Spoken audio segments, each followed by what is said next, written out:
I want to thank Imam Rabil for this introduction. I think he exaggerated in talking about me. Bismillah walhamdulillah wa sallallahu ala Sayyidina Muhammad.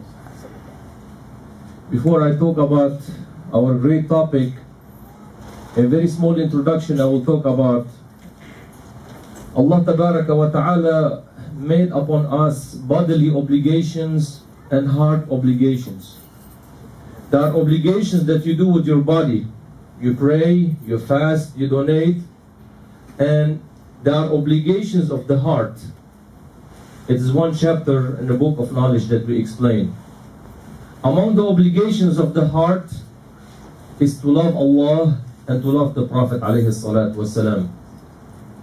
And in details, the perfect love to the Prophet, it is a combined between emotional love, but the love obeying his orders alayhi salatu wasalam. There are two kinds of love. There is emotional love, and there is the love to follow the orders of the one that you love alayhi salatu wasalam. And there is no problem to combine between both and loving the Prophet alayhi salatu wasalam. So a person who does not, for example, pray 5 times a day, he cannot claim that he is a perfect lover of the Prophet. Because really, if you really love the Prophet alayhi salatu wasalam, you implement his teaching. Yes, you love the Prophet, yes, but don't say I'm a perfect one. So really, the person who really loved the Prophet alayhi salatu wasalam, he implement his teachings one by one. And the Prophet alayhi salatu wasalam, whether about Isra Wal or about anything pertaining the knowledge of the religion, he guided us the proper way to learn. I want to become knowledgeable about the deen of Muhammad alayhi salatu wasalam. I want to learn Islam. I am born from Muslim parents, alhamdulillah. Does this make me knowledgeable just because I'm born from Muslim parents? No. If I'm born and my house next to the masjid, does that make me scholar? No. So if I'm born from Muslim parents, and if I compare myself with somebody who just became Muslim by taking the Shahada, we are in the same boat. Both of us have to do the same thing. Okay? When we are born from Muslim parents, we know the basic things.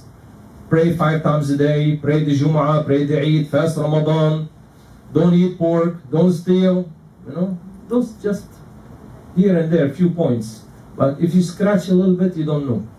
What are the invalidators of the prayers? I don't want to go through these details because the major topic is very lengthy. But the Prophet ﷺ, before he died by 80 days, he performed Hajjatul Wada', the pilgrimage, after which he died by 83 days.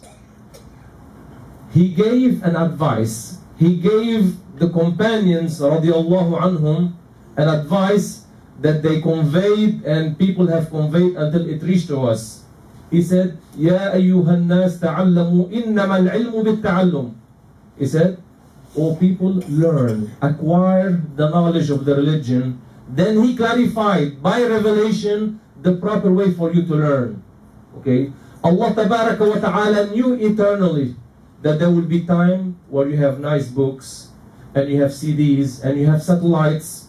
Allah did not reveal to Prophet Muhammad to convey to his nation that when the millennium comes and you have technology, change the way to acquire the knowledge. Allah Tabaraka wa Ta'ala knew eternally all of these matters will happen. Allah knew eternally that the time will come we go from here to Europe in 9 hours. Allah did not say that if you don't travel anymore on camels, you travel in airplane, then the rules pertaining the combination of the prayers and shortening the prayers is going to change. No. Allah knew eternally because the knowledge of Allah is an eternal attribute. So Allah willed for this Sharia to be the same until the day of judgment. Whoever likes it and whoever does not like it. The religion is not waiting for somebody to come after 1400 years to see what he like or what he doesn't like or what he think or what he does not think. It is complete. Allah said, Atmamtu lakum dinakum. The religion was complete at the time of the Prophet. But if we don't sit with teachers, Ahl Sunnah wal Jama'ah, the scholar, they said, the person who does not have a Sheikh to acquire the knowledge from him, then his Sheikh is Iblis. His teacher is Iblis. Because you read the books, Reading books, it is not the proper way to learn.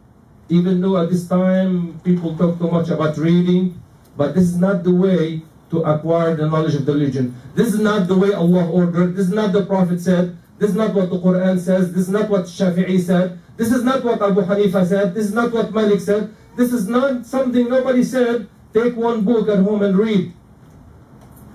We give you the book after we give the lecture.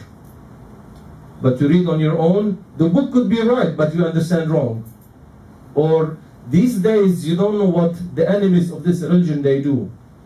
They write one books in which there is corruption, and they put the name of one great author, Ibn Jawzi al-Hanbali.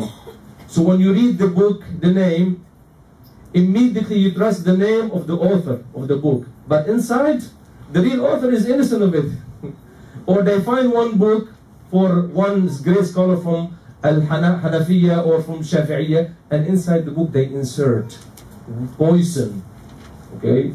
So then, when you acquire the knowledge from somebody who have acquired the knowledge from somebody with a chain of narrators all the way to the companions of the Prophet, then this is obeying Allah Tabaraka wa Ta'ala and His beloved Prophet alayhi salatu wassalam. And that's why we conduct this lesson. Now, talking about Al-Isra Wal Mi'raj, Allah Tabaraka wa Ta'ala honored Prophet Muhammad alayhi salatu wassalam to be the best of all creation, the seal of the prophets, the master of the children of Adam on the day of judgment. So he is the best of all creation. He is the last of the prophet. Any person who believes that there was, there is, or there will be a prophet who will come after him, he is a kafir. No discussion, that's it, subject closed. Because Allah said, ما كان محمد أبا أحد من رجالكم ولكن رسول الله وخاتم النبيين. The meaning of the ayah, he is the seal of the prophets. Okay, so no one after Muhammad as a prophet will come. Allah Tabaraka wa Ta'ala honored Prophet Muhammad alayhi salatu wasalam with almost 3,000 miracles. To the extent that Muhammad ibn Idris al-Shafi'i, he said that no one prophet was granted a miracle except Allah gave Muhammad a similar or a greater one alayhi salatu wasalam. And this particular miracle, it is one of the greatest miracles. Al-Isra Wal Mi'raj. Allah said in Surah Al-Isra, Bismillahir Rahmanir Rahim, سبحان الذي أسرى بعبده ليلا من المسجد الحرام إلى المسجد الأقصى الذي باركنا حوله لنريه من آياتنا إنه هو السميع البصير. Praise be to Allah, the meaning of the ayah. Praise be to Allah, the only creator, the one who is merciful with the believers and non-believers in this life, the one who is only merciful with the Muslims in the hereafter, that he endowed, he granted Prophet Muhammad alayhi salatu wasalam the journey to travel from Al-Masjid al-Haram in Mecca to Jerusalem, Al-Masjid al-Aqsa, in 1/3 of a night. What is the objective? لِنُرِيَهُ مِنْ آيَاتِنَا. So we'll honor Muhammad to see the wonders of Allah, the extraordinary creations of Allah Tabaraka wa Ta'ala. This is the objective. Remember this statement, we're going to come back to it. The objective, لِنُرِيَهُ مِنْ آيَاتِنَا. Okay, الَّذِي بَارَكْنَا حَوْلَهُ means Jerusalem is blessed around it. What are the countries blessed? Lebanon, Syria, Jordan, and Palestine. Those are حَوْلَهُ. الَّذِي بَارَكْنَا حَوْلَهُ means the countries that are blessed surrounding Al-Masjid al-Aqsa. Why? Because most of the prophets were sent over there. It is blessed by what? By the water, by the oceans, by the fruits. It is blessed. Allah said it is blessed. And the Prophet ﷺ himself one time said, Allahumma barik fi shamina wa yamanina. Said, oh Allah, bless the country of Asham and bless the country of Al-Yaman. So the Prophet, he made dua for these countries because Allah Tabaraka wa Ta'ala revealed to him that all the prophets, many big number of the prophets came in that country.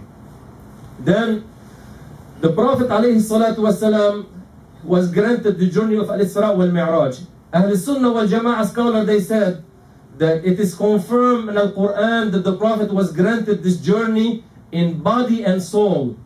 So whoever denies that, then he belies the Quran, and whoever belies the Quran is not a Muslim. So it is not a dream.